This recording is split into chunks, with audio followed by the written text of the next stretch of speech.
changing. We're flying high, creating a complaint-free world. No more, no more complaining. People, their lives are changing. We're flying high, creating a complaint-free world. No more, no more. And so today we're going to jumpstart what I call relativity, and that is that Newton's second law of relativity. For every action, there is an equal and opposite reaction. Sometimes we don't realize these actions and reactions, and sometimes we do. What we want to do is to become aware of the reactions that we have that are negative, that are impacting other people, and we want to become aware of the actions that we are taking to move us toward our goals. I want to tell you a couple of interesting stories. And I know there are some of you who have lived here in Florida a lot longer than I have. So you probably know these stories better than I do, and probably know the real story maybe even better than I do. But here's something that I noticed when I came down to Florida the first time. We went to the grocery store, and as I was coming out of the grocery store and I was putting my bags in the trunk, I saw the darndest thing in the parking lot of the grocery store. Now, those of you who live here or who have visited here much know what I'm talking about. It was a chicken. It was a rooster. And I want to say this was up in Miami, North Miami Beach area, up around Hollywood, Fort Lauderdale. And so I see this chicken in the parking lot. And then I hear this crowing of another chicken on the other side of the parking lot. And then another chicken. I thought, this parking lot at the grocery store has chickens. Well, then, I don't know, months later, 6 months later, we were here on vacation again, went to another grocery store, and there was chickens there. Moved down here to Key Largo and go to the Publix, which is the big grocery store chain here in the Southeast. And it's a good size, it's called Tradewinds Plaza. It's a big plaza and everything. Good size grocery store, big grocery store. And sure enough, the parking lot, I love this word, is festooned. You know what festooned? Just draped, filled, festooned. The parking lot is festooned with chickens, with roosters, and hens as well, and babies, depending on when you're there. And it's literally true pretty much everywhere you go around here, certainly in grocery store parking lots. Now, if you go down to Key West, there are chickens everywhere. There are chickens absolutely everywhere. So I Googled this the other day. I was like, where in the world did all these chickens come from? Now, first of all, especially down here in the Keys, because these are islands, and before Flagler Railroad, which ultimately became Overseas Highway, connected all of the islands. These were independent islands that you had to go by boat to get to. And so people who lived on these islands kept chickens to live, to eat the eggs, to eat the chickens. And a lot of people had chicken coops. Unfortunately, we also tend to get very regular tropical storms and hurricanes. What do those do to chicken coops? My friend John, who's listening right now, our friend Todd rather, has chicken coops in South Carolina. A storm comes along, tears them up. Where do the chickens go? Answer, everywhere. So that was one of the reasons that we ended up with all these chickens around here. The other thing, the reason that we ended up with all these chickens around here is that, and I've got some dates crazy. I actually did quite a bit of research, but found some conflicting things. It wasn't until 2018, that it became totally illegal for cockfighting throughout the entire United States and all its territories. Now, the states had already made it illegal, but it wasn't until a farm bill in 2018 was passed. Now, cockfighting basically was made illegal, if I'm not mistaken, this is where I get a little fuzzy, somewhere around the late 80s here in Florida. Now, making cockfighting illegal in a state like, I don't know, New Hampshire is not going to have that big of an effect. But if you make cockfighting illegal down here in Florida, where a lot of people practice this is something that they consider a noble part of their heritage. And then all of a sudden it becomes illegal. And they've been keeping these animals, caring for these animals, feeding these animals, paying the vet bills, admittedly, so they can all kill one another. But nonetheless, what people did at that point was just release the chickens. They just released the chickens. So human beings released these chickens, and in so doing, they changed the ecology. There was their action, and then there was this reaction.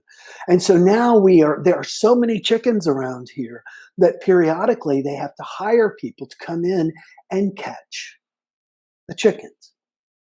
And this is just the first part of the story. You'll notice that there's not just a chicken there in the image, there is also a snake. Human beings. It is not illegal to have a python, an anaconda, a boa constrictor in the state of Florida. In some states, it's illegal to have really big snakes. Here in Florida, Florida is all about leave us alone.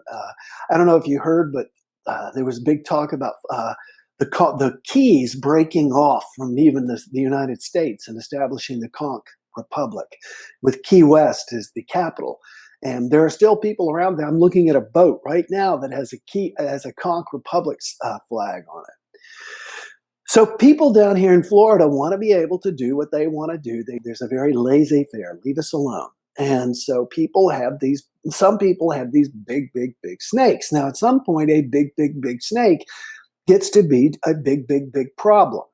I know this because, and she may be watching right now, my good friend Janet Robertson, Janet Hollis was in school with me, and her boyfriend bought her a lion. Yeah, he bought her a lion.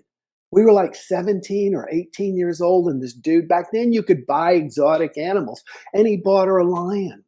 And I can remember her bringing it to school after school, and we were at watching the football players. And the thing was about as big as my dog Teddy, maybe 12 pounds. Next week it was 15 pounds, 20 pounds. And eventually she had to get rid of it. Well, the same is true for these darn snakes down here in Florida. So what do you think they do? I'll show you what they do. Those right there, over there, which looks like the horizon, that's the Everglades. That's the Everglades. So what do people do? They take their snakes, just like they did with their chickens, and they release them into the environment. And that changes the environment forever, because what they found is that both the yellow python and the green python is breeding with large snakes that we already have here. They killed a 16-foot python. Can I say that again? A 16-foot. People down here are worried about seeing a 16-foot shark. I'm not. 16-foot shark's not going to really bother you. But a 16-foot python, whoa, they killed one right outside where I lived not long ago. Now, here's my big concern. And if you've been watching from the beginning, get ready, because I'm going to tie it together. My concern is there's the Everglades, okay? Behind me is a parking lot full of chickens. At some point, the snakes are going to realize that there's all these free chickens over here, and maybe that's why they're already trying to cross the interstate, trying to cross Overseas Highway. Wow. The point I'm trying to make is that everything that we do in our lives has some sort of a reaction. And when something gets out of control, it's so easy to want to take our hands off of it and say it's no longer our responsibility. And yet we're the ones that had the chickens. We're the ones that raise the snakes. We're the ones that do whatever. We need to take responsibility for our actions. And the most important thing we need to do is to be cognizant of how our actions impact the world, and to minimize that impact on the world, to do the best we can to minimize it. And when it comes to reactions, I was thinking about the complaint-free challenge. The number one thing that gets people to give up on doing the complaint-free challenge, switching the bracelet, trying to go 21 days in a row, other people. It's other people. It's other people's reactions. You're going to do what? Well, what are we going to talk about? Oh, well, aren't you going to be so great? What makes you think you're so great?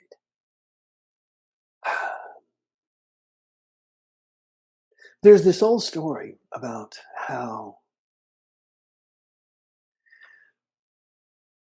some monkeys were put into a cage and some bananas were hung down. And every time they would try and climb up these little stairs that were in there to get to the bananas, the experimenters would shoot them with water. Now, eventually the monkeys no longer tried.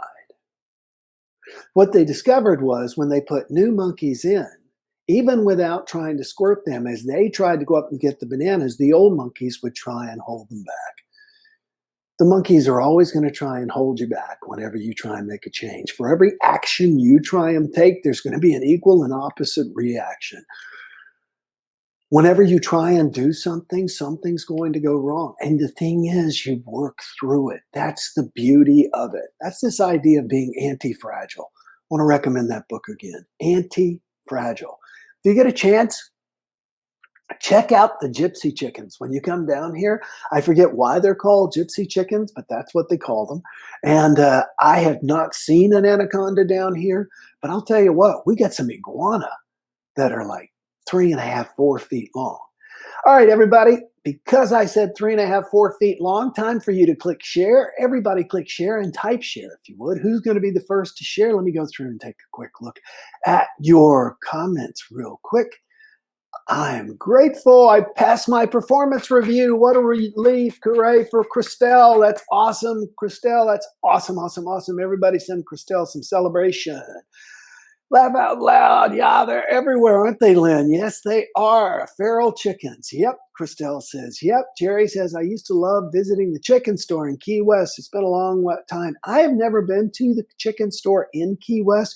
Jerry, I'll tell you, though, if you go down Guy Ocho here in Miami, Guy Ocho, which is Little Havana, they have these giant chickens everywhere because that's the symbol, of course, for Cuba. Never knew of this. Geez, I know. I love learning stuff. I'm glad some of you don't know this. I know so many of you are here. Lynn Malone says we have bears here. I want to see the bears and the pythons take it on. Anaconda, pack up and move now, Christelle. No way. I live in paradise. You know, it's interesting. I was thinking about this yesterday. For decades, when people say, how you doing? And I wrote about this in my book. My response has been, another day in paradise. I live in paradise. I truly do. I love to watch the tourists because I'm 90% of these units around here flip over on a regular basis. There's only 10% of us that are regular. So I get to watch tourists come down here and look at this place and go, and even like today, and it is cloudy and it is windy, and by our standards, it is cold. It's in the upper 60s. Man, the pool is already packed. People have already, and it's 8:20 in the morning. People got the towels down there. So yeah, I'd love to be in it. It's late here in Australia. Got to get some sleep. I'll watch the catch up. That's great, Christelle. Good to see you. We're about to close out anyway. Just play a game in your mind. What can you do, not do, or say, not say, says Linda. Good advice.